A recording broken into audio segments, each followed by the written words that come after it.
Énergétique nous a également amené les transports. Retenez, sans rentrer dans les détails, que plus un moyen de transport est moderne et plus sa consommation par kilomètre est élevée. Donc on avait du vélo, on avait de la marche à pied, on a eu du vélo, on a eu du bus, on a eu du train, etc. Puis aujourd'hui on a l'avion qui est le mode de transport le plus énergivore par personne de tous ceux qu'on peut imaginer. Une fois qu'on a eu ces moyens de transport extrêmement performants, on en a profité aussi pour en faire autre chose. Alors, juste une petite incidente. Dans les inhomogénéités, dans les séries longues, vous avez un autre truc qu'il faut voir, c'est qu'avec le temps, certains objets peuvent ne plus être affectés uniquement à leur fonction initiale. Parce qu'une voiture, aujourd'hui, c'est pas qu'un moyen de transport, c'est aussi un salon sur roulette. Donc, c'est votre espace à vous que vous transportez jusqu'à la porte du bureau. Et ça, c'est également quelque chose qui a une valeur. Et c'est également un objet de statut.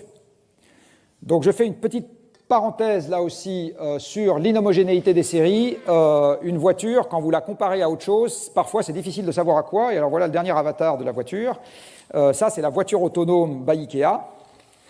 Est-ce que c'est une voiture? Est-ce que c'est un salon sur roulette? Est-ce que c'est un ordinateur sur roulette qui accessoirement vous transporte? C'est quoi ce truc-là? La voiture autonome connectée. Bon, voilà. Donc vous avez de temps en temps là aussi des inhomogénéités auxquelles il faut faire attention. Et pour en revenir à l'objet premier qui est de se déplacer. Quand vous dites que la voiture elle consomme plus aujourd'hui au kilomètre. Non, les moyens, plus ils sont modernes, plus ils consomment par kilomètre. Donc vous dites que la voiture d'aujourd'hui consomme plus que. Non, non. Ce que je dis, c'est que la voiture consomme plus que l'avion, qui est un moyen plus moderne. Et la voiture consomme moins que l'avion, pardon, et l'avion est plus moderne. Que la voiture consomme plus que le train, qui est un truc plus ancien, etc. Et plus que le bus. Et le bus lui-même consomme plus que le vélo, qui est plus ancien, etc. Donc en gros, plus un moyen est moderne, plus sa consommation par kilomètre est élevée. Et en fait, c'est ce que je représente ici. Ce que vous avez ici, c'est un graphique qui vous donne la quantité d'énergie utilisée en grammes équivalent pétrole. Donc quand c'est ça, ça ou ça, c'est vraiment du pétrole, par passager kilomètre. C'est ce que vous avez là. Et vous voyez qu'avec le temps, ça monte. C'est-à-dire que c'est plus faible pour le train que pour le bus, plus faible pour le bus que pour la voiture, plus faible pour la voiture que pour l'avion. Et là, vous avez la quantité de voyageurs kilomètres effectués dans l'année. Donc la surface vous donne la quantité d'énergie qui est affectée à chaque mode de transport. Et donc là, vous comprenez que c'est la route qui domine aujourd'hui les transports qu'on effectue.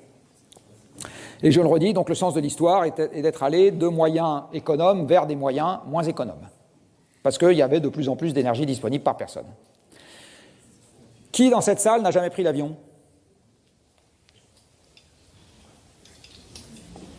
Deux. J'ai bien compté ou pas? Bon. J'aurais posé la même question en 1950, il aurait fallu que je la pose dans l'autre sens. C'est-à-dire qui dans cette salle a déjà pris l'avion? Et j'aurais probablement eu deux mains qui se seraient levées.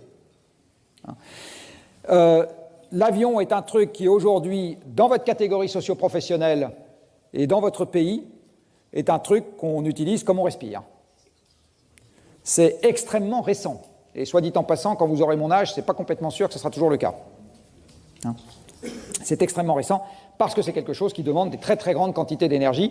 Retenez qu'un aller-retour Paris-New York, c'est une très très grande baignoire de pétrole. C'est 400 à 500 litres de pétrole par personne pour un voyage.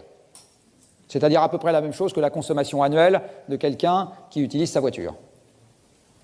Pour un voyage.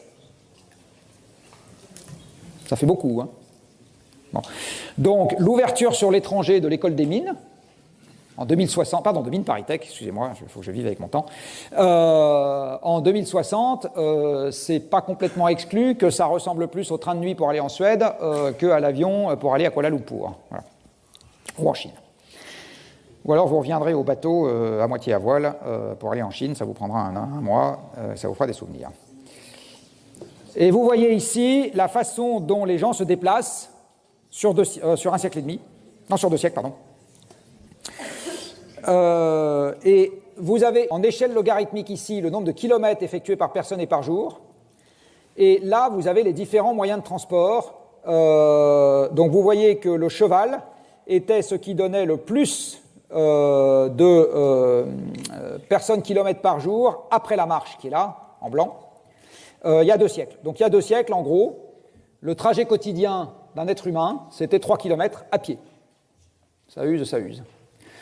Parce qu'il y a 2 siècles, comme vous l'avez vu tout à l'heure, l'être humain ordinaire, c'était un paysan, et donc il faisait l'aller-retour entre la ferme et les divers endroits où il avait besoin de se promener pour faire son boulot, donc ses champs, ses vergers, etc., ses prairies, voilà ce qu'il faisait dans la journée, 3 km. Et puis du reste, il vivait toute sa vie durant sans aller à quelques centaines de kilomètres de là. Hein, voilà. Après, vous voyez donc le cheval. Ici, vous voyez l'essor de du train, pardon. Et puis, vous voyez surtout l'essor de la voiture, là, qui est devenu le mode dominant de déplacement aujourd'hui. Mais l'année où la voiture a supplanté la marche comme mode de transport dominant en termes de passagers kilomètres par jour, c'est les années 50. Donc moi, j'étais pas né, mais tout juste. Mes parents étaient nés et bien nés. Hein. Donc mes parents, qui étaient déjà nés à cette époque-là, sont nés dans un monde dans lequel le mode dominant de transport pour la population dans son ensemble, c'était la marche à pied. Je ne sais pas si vous vous rendez compte aussi de ce que ça signifie par rapport au monde dans lequel vous vivez vous.